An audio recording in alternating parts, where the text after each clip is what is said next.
Welcome back to the Youth of Bible in 1 Year, day 87. Today's topic is In the Day of Trouble. And whatever you're facing today, today's passages show us that God is able to rescue you. Whatever your failings, difficulties, whatever you face, you can bring them to God in prayer. So let's jump into today's episode. A.J. Gohill was brought up as a Hindu and worked for the family business in a newsagent in North London. At the age of 21, he contracted erythrodermic psoriasis, a chronic skin disease. His weight dropped from 11.5 stone, 73 kilograms, to 7.5 stone, 47.6 kilograms. The disease was all over his body from head to toe. He lost all his friends. His wife and son left him. He wanted to die. As AJ lay dying in hospital, he cried out to God. He looked in his locker and found a Bible there. He opened it at Psalm 38, the psalm for today. Each and every verse seemed relevant to him. He prayed for God to heal him. He fell into a deep sleep. By the next morning, he was totally healed. His skin was new, like a baby's, and his life was turned round. He was reunited with his son. I interviewed him in one of the services at HTB. He said, "Every day I live for Jesus." Life is not all plain sailing. We will all face troubles. Whatever you are facing today, God is able to rescue you. In the passage for today, we see examples of troubles, traps, tests, and temptations, and how to handle them. From Psalm 38. I am bowed down and brought very low. All day long I go about mourning. My back is filled with searing pain. There is no health in my body. I am feeble and utterly crushed. I groan in anguish of heart. All my longings lie open before you, Lord. My sighing is not hidden from you. Traps. David knew what it was like to experience ill health. My back is filled with searing pain. There is no health in my body. These are some of the words that struck a chord with AJ as he read this psalm on his hospital bed. David also knew what it was like to fail. God convinced him of his sin. Your hand has come down on me because of my sin. My guilt has overwhelmed me like a burden too heavy to bear. Because of my sinful folly, the light has gone from my eyes. On top of all this, David had to cope with opposition. He was surrounded by people who wanted to see his downfall. He wrote, "Those who want to kill me set their traps. Those who would harm me talk of my ruin. All day long they scheme and lie." Yet in the midst of these traps and his own failings and difficulties, David cried out to God. He knew that God was able to forgive him, rescue him, and heal him. Whatever your failings, whatever difficulties you may face, you too can bring them to God in prayer. Lord, I cry to you today. Forgive my sin, heal my body, and rescue me from the traps set for me. New Testament, from Luke 7. Soon afterwards, Jesus went to a town called Nain. As he approached the town gate, a dead person was being carried out, the only son of his mother, and she was a widow. And a large crowd from the town was with her. When the Lord saw her, his heart went out to her, and he said, "Don't cry." Then he went up and touched the bier they were carrying him on, and the bearers stood still. He said, "Young man, I say to you, get up." The dead man sat up and began to talk, and Jesus gave him back to his mother. They were all filled with awe and praised God. "A great prophet has appeared among us," they said. "God has come to help his people." Jesus went on to say, "To what then can I compare the people of this generation? What are they like? They are like children sitting in the marketplace and calling out to each other. We played the pipe for you and you did not dance. We sang a dirge but you did not cry. For John the Baptist came neither eating bread nor drinking wine, and you say, 'He has a demon.' The Son of Man came eating and drinking, and you say, 'Here is a glutton and a drunkard, a friend of tax collectors and sinners.' But wisdom is proved right by all her children." Tests. Each person you meet and every situation that confronts you is, in a sense, a test.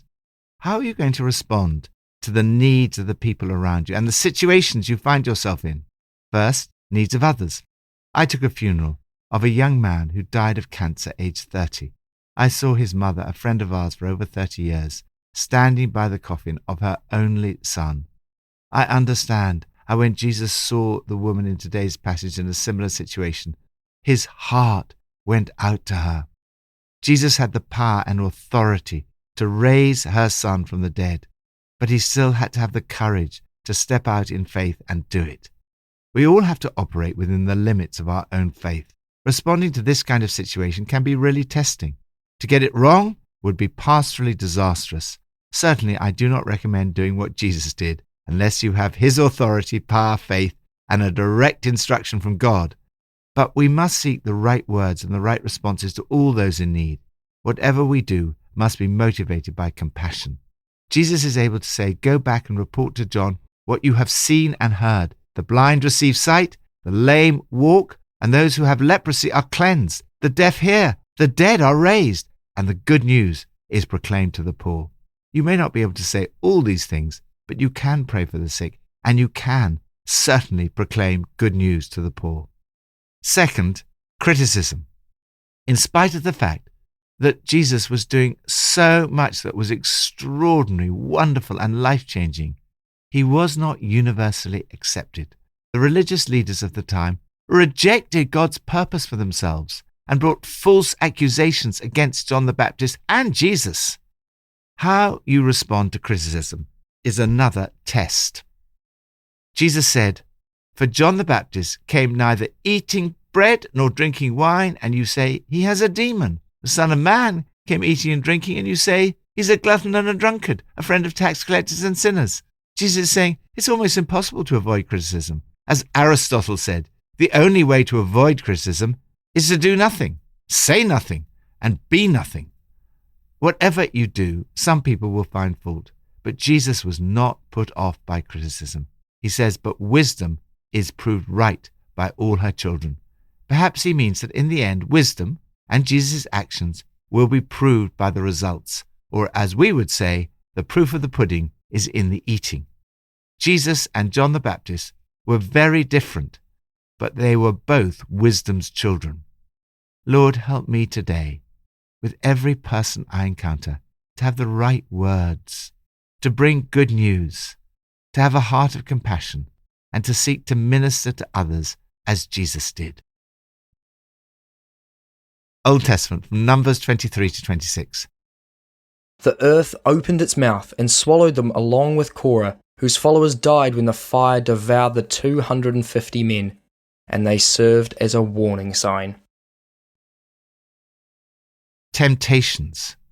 The events we read about here are a warning sign.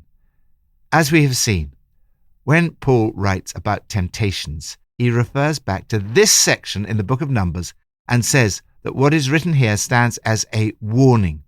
These are all warning markers, danger, in our history books, written down so that we don't repeat their mistakes. We're just as capable of messing it up as they were. You could fall flat on your face as easily as anyone else. Forget about self-confidence. It's useless. Cultivate God-confidence.